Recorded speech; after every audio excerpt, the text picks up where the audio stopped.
Doug Ford, Yes. the man who just might be Ontario's next premier. How are you doing today? I'm feeling great. Feeling energized and outside of my voice, still a little hoarse. It is a I'm little feeling, hoarse. Yeah, it is. But I'm feeling great. Absolutely fabulous. Up early, working long days, but the people are energizing me out there. That was quite a nail biter on Saturday. Yeah, Were it was you early. surprised? Were even you surprised at how close it was and how it ended out? No, No? not at all. I knew I was either going to win or it was going to be close. I really picked up the momentum at the end, and I'm just disappointed more people couldn't vote. And I can tell you, as leader, that will never happen again. I apologize to the 125,000 people that weren't able or eligible to vote, and we're going to correct that problem moving forward. You know, this may be a job that you regret getting. You have a big job ahead. Absolutely, you yeah. have to unite the party. Yeah. You on Friday at your rally actually threatened to fire a lot of people from within the party. And let me show you this cartoon that I thought was actually pretty good. And there's Doug Ford, and you say a bus is about to go off a cliff, the party is inside, and you say, hold my hand, and they're all saying, don't make eye contact. That's a funny cartoon, but in saying that, the party's united at an opportunity. No, it's not. It's not united, Doug. Oh, I mean, it's it's united. never been more fractured with more knives out. You threatened on Friday to fire many people from within. Who are you going to fire first? Well, first of all, Leoc Group, they're no longer there. They just took care of the leadership. But again, I sat down with the executive, and we're moving forward united. I sat down with Christine and talked to Caroline and Tanya, and I talked to endless MPPs and candidates. Every single MPP is committed that we're going to win this race. We're a united group, and we're going forward. You know, Is it really that easy to unite, though? It is when you're in the same party, because we've known each other for years. Not just Christine and I, but a lot of the MPPs and a lot of the candidates. You know, I've been to their nomination meetings. I've done fundraisers for them. It's time to unite. The most critical thing is we're focused on Kathleen Wynne. We aren't focused on each other anymore. We're going to move forward as a party, and it's fully united. Are you going to We're fire excited. anybody? Well, you know something, we're reviewing every single aspect of that party. Had to sit down with Vic Fideli, and Vic did a good job, and as he said, cleaning out a lot of the rot, and we're just running through everything. But my main focus right now is we're focused on Kathleen Wynne. Had an opportunity to speak to Kathleen today, and make no mistake about it, I've said this publicly numerous times. I have a great deal of respect for Kathleen Wynne. We will differ on how the province should be run. She's a great campaigner, great debater, and I look forward to debating her. I told her, because she's good at what she does, but she's never debated Doug Ford before. True, and you know, I'm smiling and kind of half laughing as you sing Kathleen Wynne's praises, because I remember the days at City Hall when you were a city councillor and your brother was the mayor, and you had some pretty strong words against her. Well, I still have strong words against her. It's not personal. It's the way she's destroyed this province under the McGuinty-Wynne Liberals for 15 years. We've lost 300,000 jobs. We're the most indebted region in the entire world at $311 billion. We're paying $12 billion a year in servicing our debt. People, there's a movement out there. There's a grassroots movement that I've never seen. People always say, oh, we underestimated. You underestimated the grassroots people of this province. Our message, as I said before I went out there, resonates more in 519-613-705 than it even does in 416. So will you care about the 416? If you become premier, I love the 416. Will you take care of the 416, or are you 100%. going to I'm gonna take care service of your everyone. base outside? No, I'm going to service everyone. I'm going to service the 416. We're going to make sure we build subways in Toronto and the GTA area, but I'll never forget the rural areas, the farmers, the miners that we met. They need help, and I'm there to help them. I heard firsthand when I crisscrossed the province and hit every single town and city, more than once in some cases. But we're going to win seats in places the PCs have never won. We're going to win in London, Windsor. We're going to win in Windsor. We're going to win up in Thunder Bay. We're going to win in areas that traditionally the PCs haven't won before. Interesting. So you'll take over the NDP, perhaps? Some Absolutely. Of their, well, we know. support, you think? Yeah. Well, we know that endless people came up to me, and I knew this already. Endless people came up to me on the campaign and said, "Doug, I've been a lifelong NDP member, a lifelong Liberal member. Other people have said I've been disengaged from your party for 20 years. We're all coming back to vote for you, not necessarily a PC party, but vote for you." So that's our base, and we need the NDP and we need the Liberal voters. I think you're going to have a delicate balancing act in, during the campaign. I noticed that you were really appealing to the social conservatives, repealing the sex ed. I mean, you acknowledge it, and you picked up a lot of Tanya Granick-Alling's supporters. Ontario is more moderate, though, as a whole. So are you going to have to pull back a little bit from that social conservative stance? And if so, are you going to be seen as betraying the social conservatives, much the way Patrick Brown was seen as betraying them? I would never do that to social conservatives, but I have a huge social conscience. As people say, it all depends on your definition of social conservatives, social conscience. We win all the government housing buildings that usually go NDP. We just attract a different group of people. You can't take care of the most vulnerable people in the society without taking care of your finances. They understand it. They're frustrated. They need help. But when the government's bankrupt, how can you help people? We're going to take care of that. We're going to reduce the hydro rates when seniors and other people are deciding whether to, heating or eating. They're going to have a chance to have a little bit of relief. Anyone under $30,000 a year is paying 0% tax. That's how you really help the most vulnerable people. But do you see having to soften your stance a little bit on the sex ed curriculum or carbon tax to appeal to a greater number of people? We aren't budging on the carbon tax. We're going to repeal the sex ed, and we're going to consult with the parents. It's not going to be up to Doug Ford. It'll be up to the parents and the teachers. They'll make that decision on what's appropriate, and then we'll move forward. It's, again, we aren't going to rip it up and destroy it, and we're going to repeal it, but we're going to review it and get the input from the parents. Because when I used to mention that, crisscrossing the province, just the whole place would erupt when I would say that. So I'm saying, okay, the parents need input. I've always thought that Ford Nation really spoke to people who were angry, fed up, felt they were paying too much in taxes, didn't like maybe their job, didn't like where they lived, and that you spark a sort of, or speak to a frustration that people have. Do you think that's the majority of people out there in this province right now? Yeah, it's not even about Ford Nation now, it's about everyone in the province are frustrated.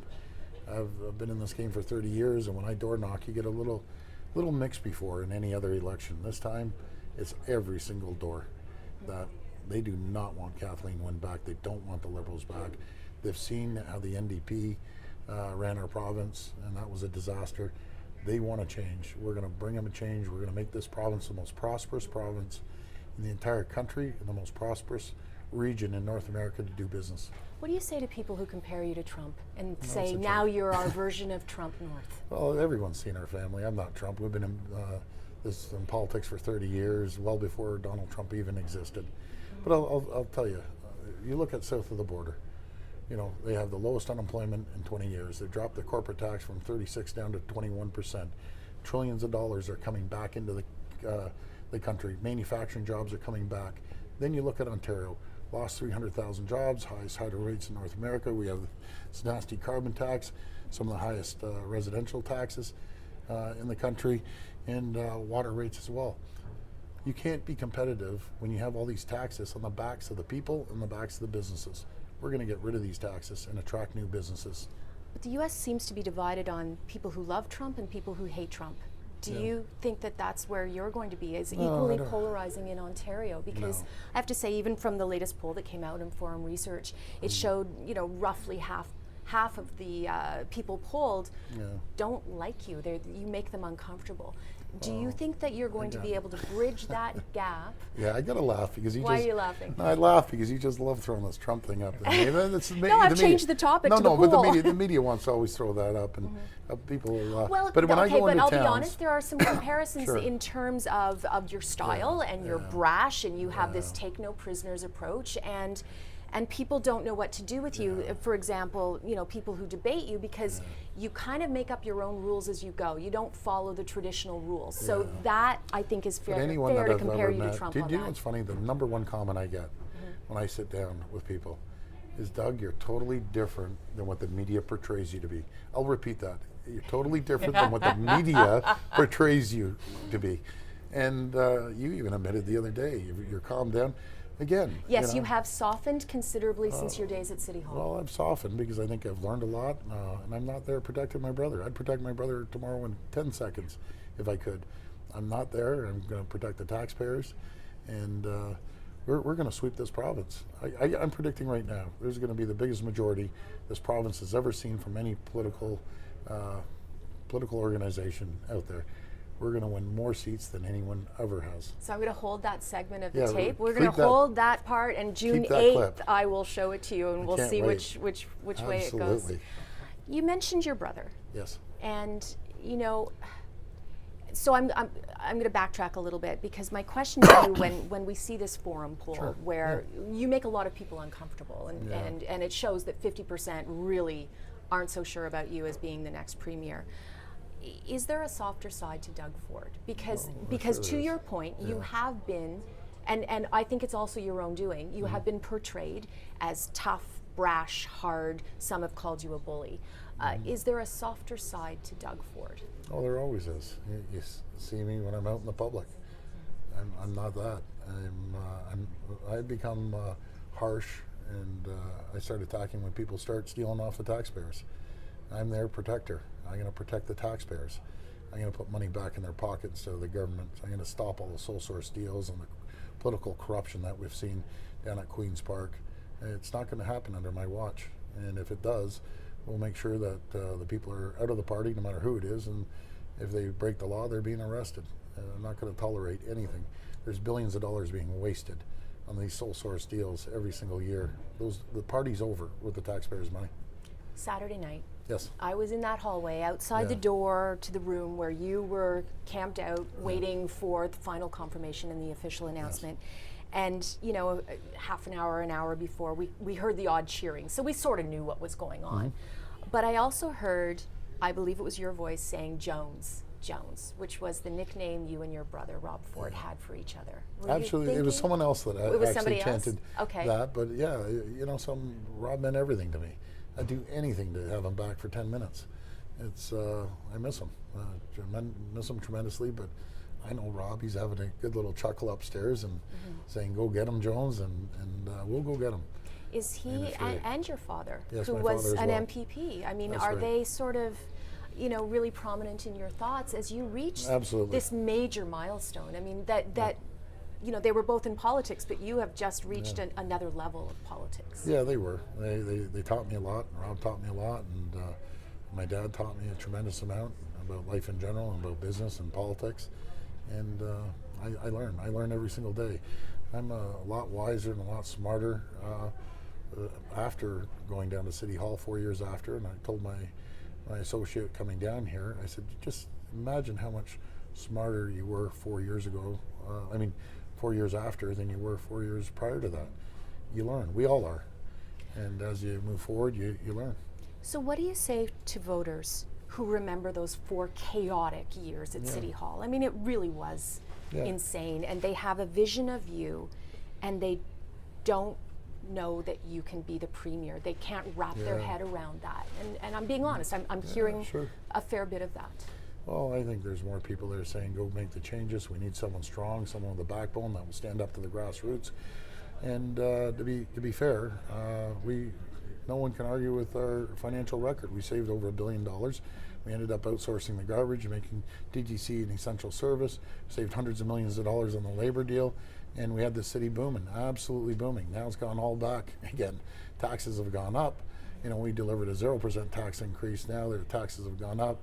The reserves are you brought down in a to spend subway $1 billion, levy, which is a tax. and we actually proposed a subway for a 3-stop subway, and we're gonna make sure that happens for the people of Scarborough.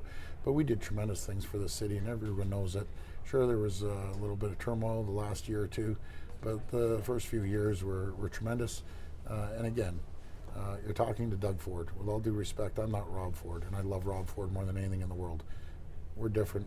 We're going to move forward, and I can't wait to turn this province around. Last question, because Lindsay, we can show Lindsay a little bit, not to embarrass you, Lindsay. She just held up a sign saying, "Please, God, we're late. We've got to go." Sorry, Lindsay. Yeah. Then if you become premier, can we expect a lot of cuts under a Doug Ford government? Yeah, I don't use the word cuts. I believe in the word efficiencies. We'll drive efficiencies through lean practices, best practices, and technology, like we did at the city. Not one single person lost their job down at the city. our whole term, and we still saved $1 billion. I don't believe in taking food off people's That's a number. topics. $1 billion has always been hotly debated, but Well, it's actually Mike Delgrand, who is one of the smartest budget chiefs. He said, "Stop saying $1 billion. It was $1 billion one something," and he gets frustrated. But anyways, we saved over $1 billion of taxpayers' money, and we're going to do the same. But only one thing we're going to do different. What's that? We're going to save billions for the people of Ontario, not billions. All right, I'm going to Thank let you. you end it on that Thank you. note. The next few weeks are going to be fascinating, Yeah, they and will I be. look forward to seeing how all of this turns out. Thank you. All right, I all the appreciate best. it. Thank you.